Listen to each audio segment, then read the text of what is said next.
محمد وآل محمد. أعوذ بالله السميع العليم من الشيطان الرجيم. بسم الله الرحمن الرحيم.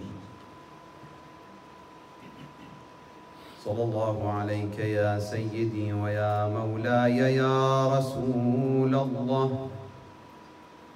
صلى الله عليك وعلى أولادك المعصومين. صلى الله عليك يا سيدي ويا مولاي يا أبا عبد الله يا رحمة الله الواسعة ويا باب نجاة الأمة يا عبرة كل مؤمن ومؤمنة غريب يا مظلوم كربلاء يا ليتنا كنا معكم سادتي فنفوز فوزا عظيما.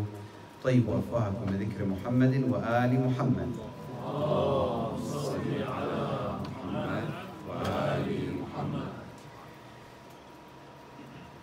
ليكون هذا المجلس مخلصا ومخلصا لوجه الله. الثانية اللهم صل على محمد وآل محمد. لنحظى بعناية الإمام المهدي بقية الله الأعظم روحي وأرواح العالمين لتراب مقدمه الفداء. الثالثة اللهم صل على محمد وآل محمد.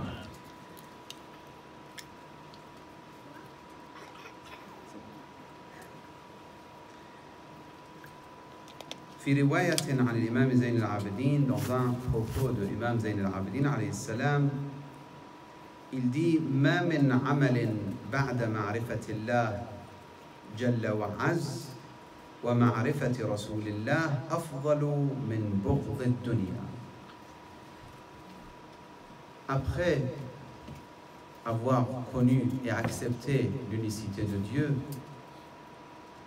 et après avoir cru à la prophétie de Mohammed sallallahu alayhi et l'imam de Ahl al-Bayt alayhi salam, la meilleure action que la personne il peut effectuer, c'est le fait de haïr ce bas monde, le fait de détester ce bas monde. Sur ce point, j'ai trouvé un hadith de Imam al-Sadiq que je voulais voir avec vous dans notre échange, et je vais me focaliser sur ce hadith. Finalement, comme vous le savez peut-être, il y a beaucoup de gens dans ce bas monde qui essayent de ne pas être attachés à ce bas monde. Par exemple, les minimalistes, aujourd'hui ils ont beaucoup de discours, beaucoup d'études, beaucoup de recherches. Ils écrivent des choses, ils expliquent des points pour finalement libérer l'homme de la vie matérielle. Parce qu'ils trouvent que la vie matérielle et l'attachement à ce bas monde, ça ne donne pas la joie finalement à la personne. Parce que vous savez, tout le monde cherche le bonheur. Al-Kul yabhath anil sa'ada. Toute personne aujourd'hui, vous vous adressez à qui vous voulez, vous dites qu'est-ce que vous voulez, il dit le bonheur. S'il ne croit pas à l'au-delà, il dit le bonheur. S'il croit à l'au-delà, il dit sa'adat ad-dunya wal akhirah. Je veux le bonheur de ce bas monde et l'au-delà. Finalement, tout le monde cherche le bonheur. Et même à Karbala, anta hurrun fi ad-dunya wa sa'idun, n'est-ce pas? Donc, tu es libre dans ce bas monde et tu as le bonheur dans l'au-delà. Sa'idun fil akhirah. Donc, c'est quelque chose, vraiment quelque chose essentiel pour toute personne. Ce qui est très remarquable ici, finalement, l'amour de ce bas monde n'offre pas le bonheur. S'il vous plaît, concentrez-vous sur ce point. L'amour de ce bas monde n'amène pas l'individu vers le bonheur. C'est pas parce qu'il aime ce bas monde, il aura une vie meilleure. Au contraire,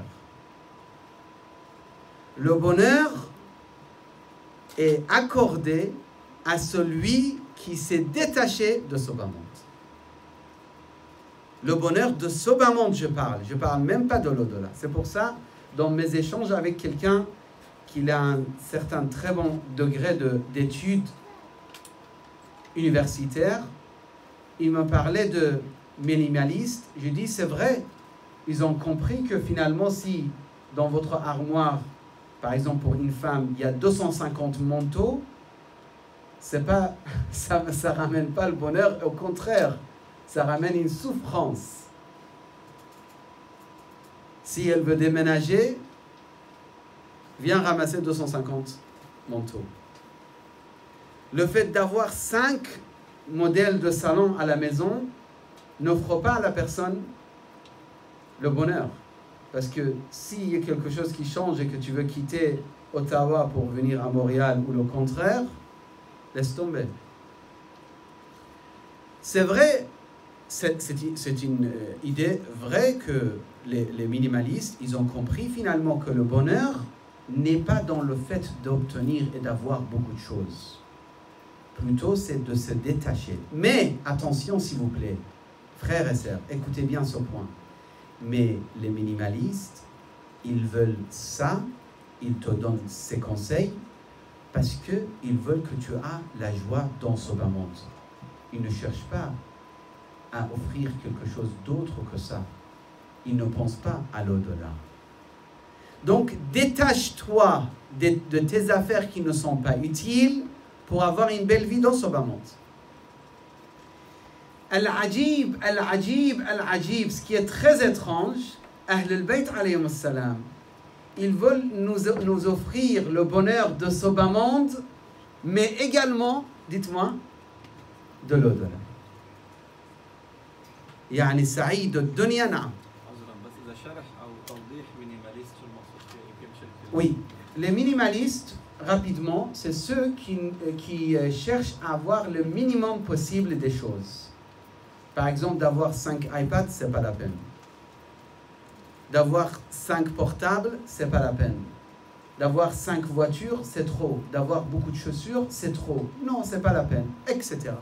Ils disent, après, entre les minimalistes aussi, chacun il a son ijtihad. Donc, il y a certains qui vont vous dire, si vous n'utilisez pas quelque chose pendant 3 mois, c'est-à-dire vous n'avez pas besoin. D'autres, ils vont dire, non, 3 mois, c'est trop.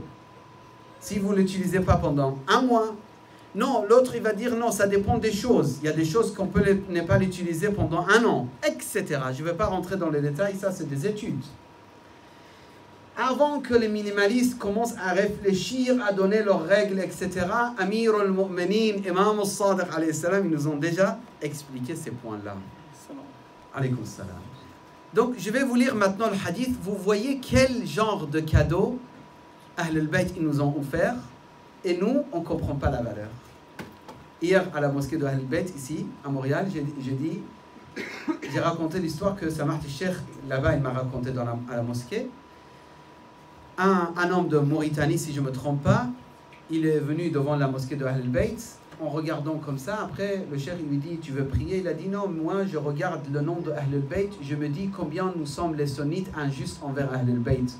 On n'a pas profité de l'existence de Ahl al-Bayt, on n'a pas profité de savoir et de la connaissance de Ahl al-Bayt, surtout de l'imam Ali. Après, il a dit, chaque page de Nahj al-Balagha, je lis, je me dis, mais quel manque de respect nous avons devant Imam Ali, quel manque de responsabilité, etc. Maintenant, moi, qu'est-ce que je pense modestement? Je pense, nous les chiites, on ne peut pas dire quelque chose très différent avec ça, parce que malheureusement, nous aussi, combien parmi vous, il a lu tout le Nahj al-Balagha? Combien de personnes ici dans nos majalis, que ce soit ici ou ailleurs, ils ont lu une fois Sahif al-Sajjadiyya? Combien de personnes? Alors que c'est des trésors, c'est des perles. Sahif al-Sajjadiyya, c'est des perles. إذا تقدر تصلي صلاة الليل وتقرأ صحيفة السجادية une partie dans ton qunut de صلاة الليل, lis 2-3 pages, petite page de صحيفة السجادية, tu vas voir quelle beauté extrêmement extraordinaire, quelle beauté extraordinaire dans la spiritualité. existe dans le Sahih al-Sajjadi ou ailleurs. Donc, maintenant, l'idée est claire. Si vous me permettez, je rentre dans le hadith. C'est un petit hadith, mais très riche. Man ta'allaqa qalbuhu, je vais traduire. Man ta'allaqa qalbuhu bid-dunya ta'allaqa qalbuhu bi-thalath khisal. Celui qui s'est attaché son cœur à ce bas monde, finalement, il s'est attaché à 3 choses. Thalath khisal. Caractéristiques, si vous voulez. C'est quoi? Hammun la yafna. Subhanallah. Hammun la yafna. Souci sans cesse, sans arrêt, éternel. Pas éternel en vrai. Souci jusqu'à la mort. Parce qu'il n'y a pas d'éternité dans ce monde. Souci tout le temps, tout le temps. Les jeunes, si vous enregistrez et vous comprenez ce hadith, vous enregistrez ce hadith dans votre, Inch'Allah, mémoire et vous le comprenez, vous avez compris quelque chose de très essentiel pour votre vie de futur. Je vous le dis. Celui qui s'attache avec son cœur à ce bas monde, il s'est attaché à 3 choses. Première chose. Ham la yafna. Souci sans arrêt, jusqu'à la mort. Pourquoi? Parce qu'il s'est attaché à ce bas monde. Aujourd'hui, il a acheté une maison à Laval. Après, il dit, mais c'est une petite maison. C'est pas grave, achète une grande maison, il n'y a pas de problème. Mais non, lui, il s'est attaché. Pas il a une maison et il l'utilise. Non, la maison est devenue l'objectif de sa vie. Est-ce que vous comprenez la différence? La maison est devenue l'objectif et le but. Donc, cette maison, cette maison devient qibla. Tout le temps, pense à la maison. Dans tel quartier, dans tel endroit, dans telle taille, telle chose, etc. Daïman, souci. Ses enfants, souci. Ses voitures, souci. Tout le temps, souci. Sans arrêt. Et maintenant, à notre époque, ils ont découvert, c'est clair maintenant, toute la tranquillité que nous a offert ces pays, et c'est une réalité, il faut l'accepter, qu'il y a beaucoup de tranquillité, beaucoup de services, beaucoup d'aide, mais il y a beaucoup de dépression aussi. Beaucoup de dépression. Mais qu'est-ce que tu veux? Qu'est-ce que vous voulez? Tu regardes ton fils, il a tout ce qu'il faut pour lui, tout ce qu'il faut. Mais quand même, il fait la tête. Tu dis, mais tu veux quoi? T'as ça. Nous, à notre époque, il n'y avait rien. Dans certains pays, Belguelle. Ça? Toute la journée devant le soleil, sous le soleil, en train de jouer un petit peu avec, comment on les appelle, je ne sais pas. Moi, je n'étais pas dedans. Moi, j'étais plutôt dans football ou je ne sais pas, des choses comme ça, on faisait. Ça, notre mère, elle nous a jamais permis. Peut-être c'est parce qu'il y avait des moucharata dedans ou il y avait des qamar dedans, je ne sais pas.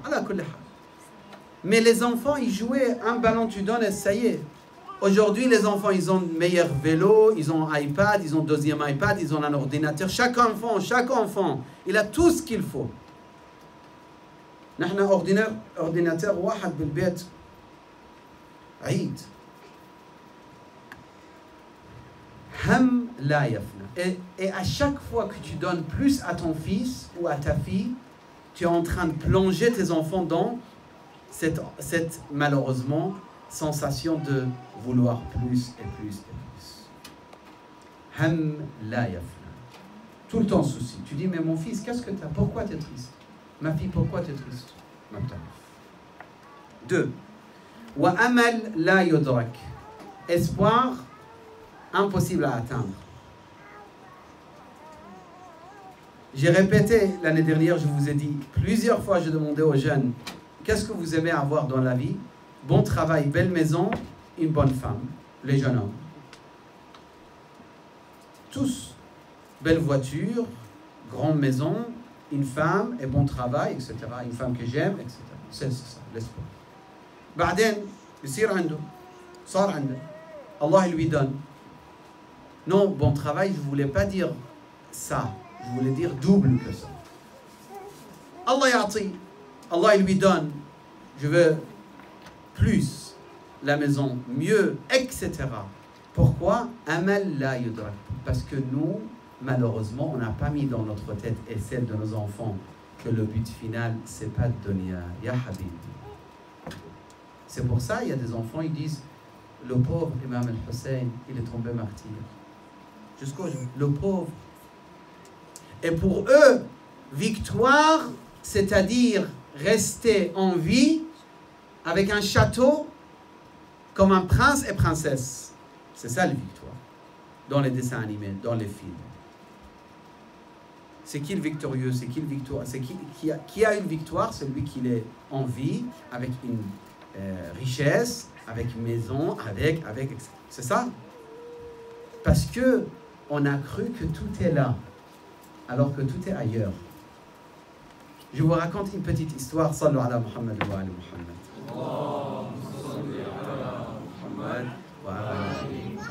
Ayatollah Bahjat, il est parti visiter un de ses élèves. Et il est rentré chez lui. En sortant de chez lui, il y avait des fleurs dans le coin. Mais fleurs pas vraies. En plastique, vous dites? Artificielles.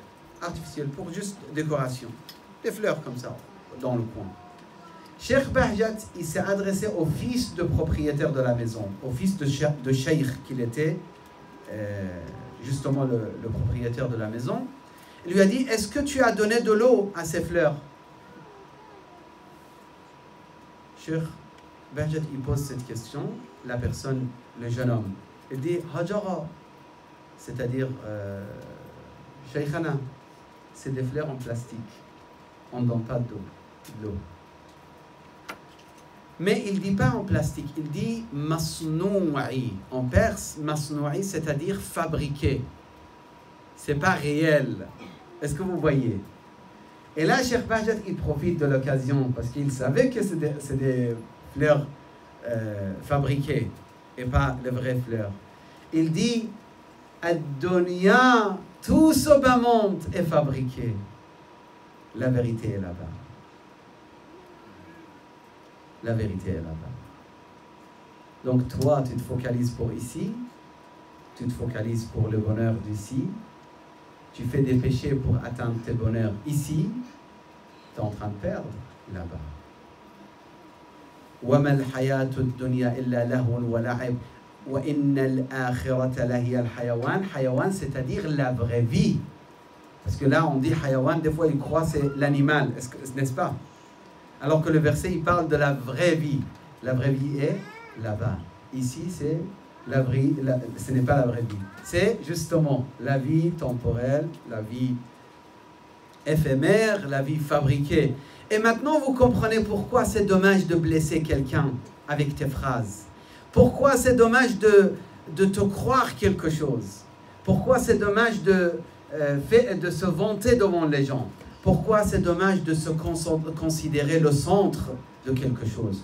Pourquoi c'est dommage de croire à soi en tant que quelqu'un important dans une société? Non, efface-toi complètement et pense que tu es un petit serviteur d'Allah subhanahu wa ta'ala dans ce bas monde, mais tu as un autre projet dans l'au-delà.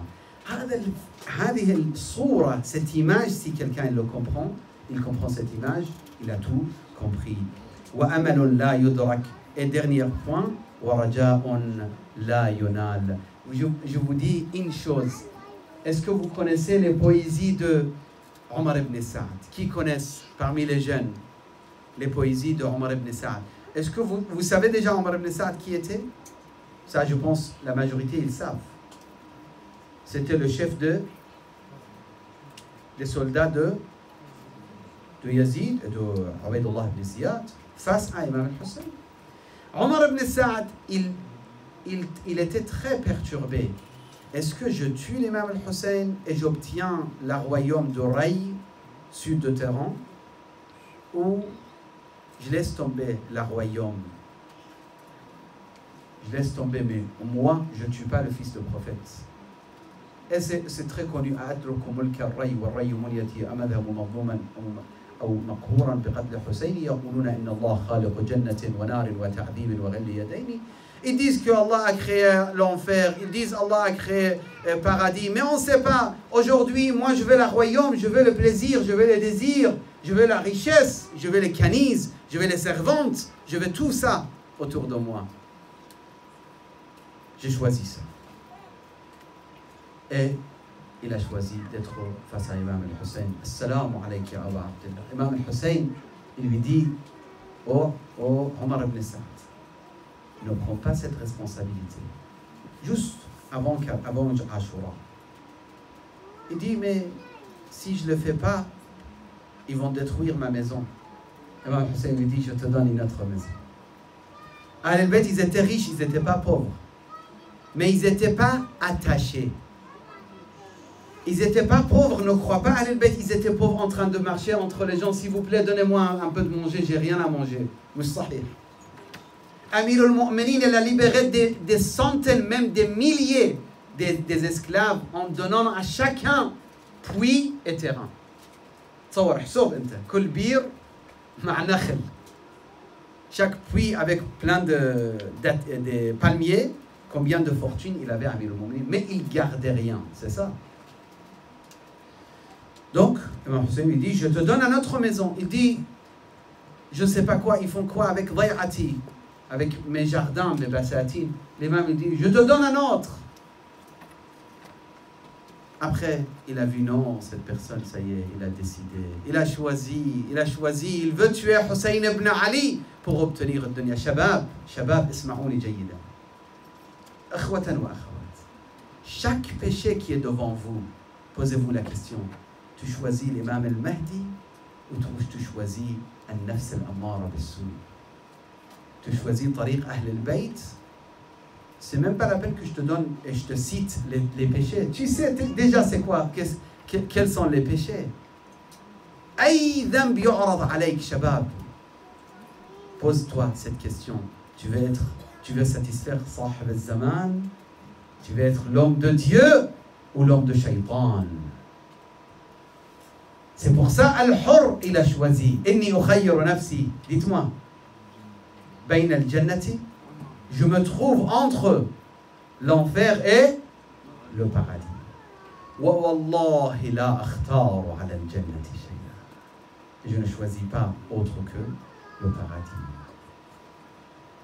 Imam al-Hussein, salawatullah wa salamu alayhi, jusqu'aux dernières minutes, il voulait sauver les gens de mauvais chemin et les amener vers Allah subhanahu wa ta'ala.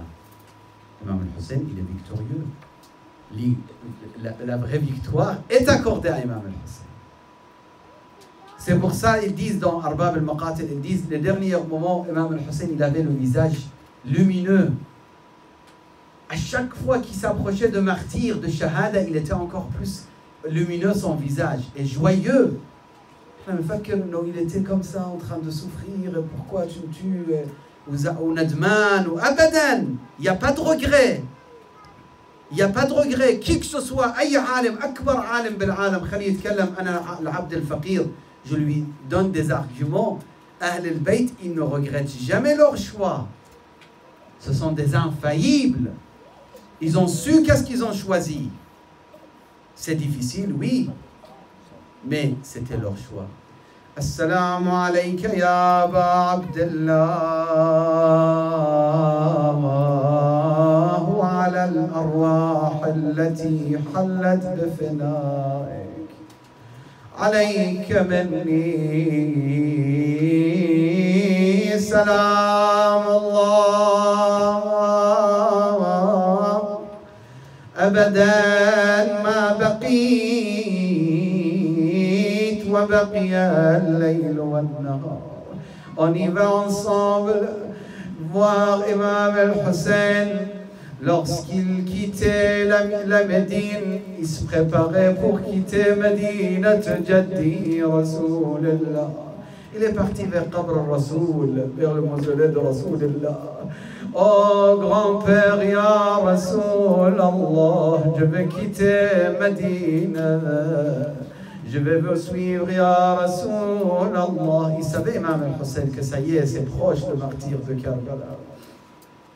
En sortant de Médine, tous Ahl al-Bayt, ils se sont préparés pour quitter Médine de Rasoulillah.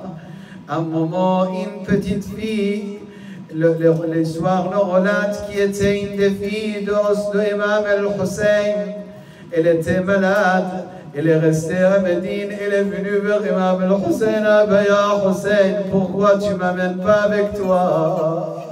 Où tu vas, mon père Hussein?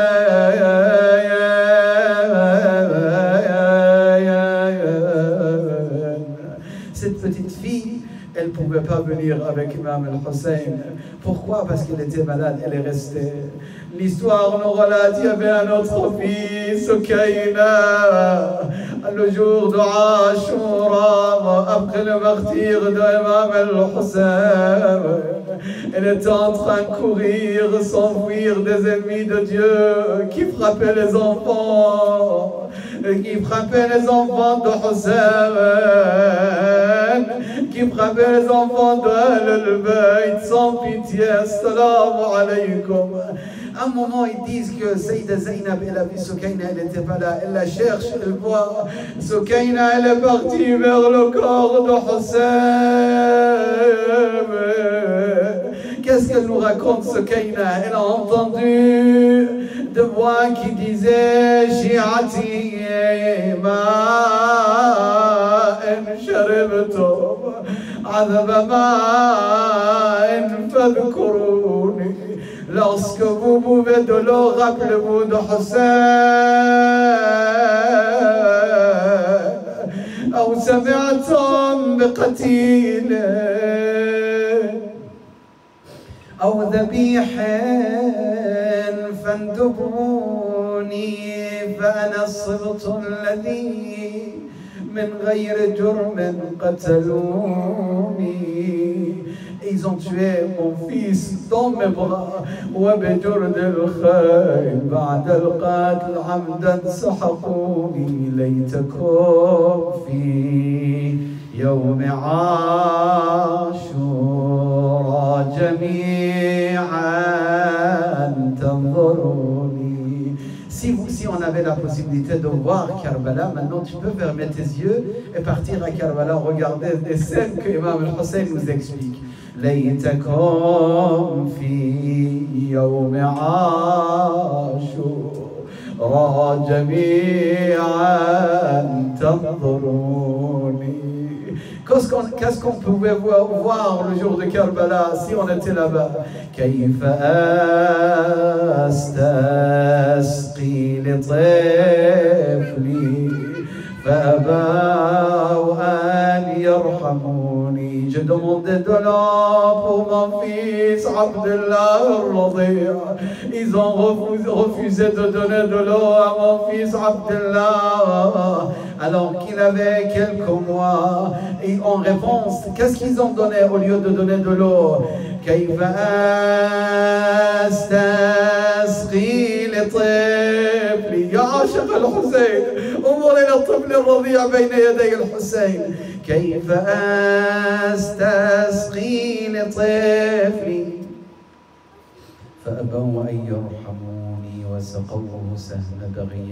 لا حول ولا قوة إلا بالله العلي العظيم. إنا لله وإنا إليه راجعون. إلهنا بمحمد وعلي وفاطمة والحسن والحسين والتسعة المعصومين من ذرية الحسين وبإمام زماننا. يا الله عجل لوليك الفرج، اجعلنا من خير أنصاره وأعوانه. اشف كل مريض، رد كل غريب، فك كل أسير، أصلح كل فاسد من أمور المسلمين. تقبل منا هذا القليل بأحسن القبول. إلهنا, oh mon Dieu, on te demande بحق محمد وآل محمد de protéger nos enfants, de nous éloigner, nous et nos enfants, de toutes sortes de péchés. Ya Allah, Oh Allah, on te demande بحق الحسين de faire sortir l'amour de ce baron de notre cœur. Ya Allah. إلى أمواتنا أموات الحاضرين العاملين المؤسسين. الفاتحة مع الصلوات. اللهم صل على محمد وآل محمد. بسم الله الرحمن الرحيم.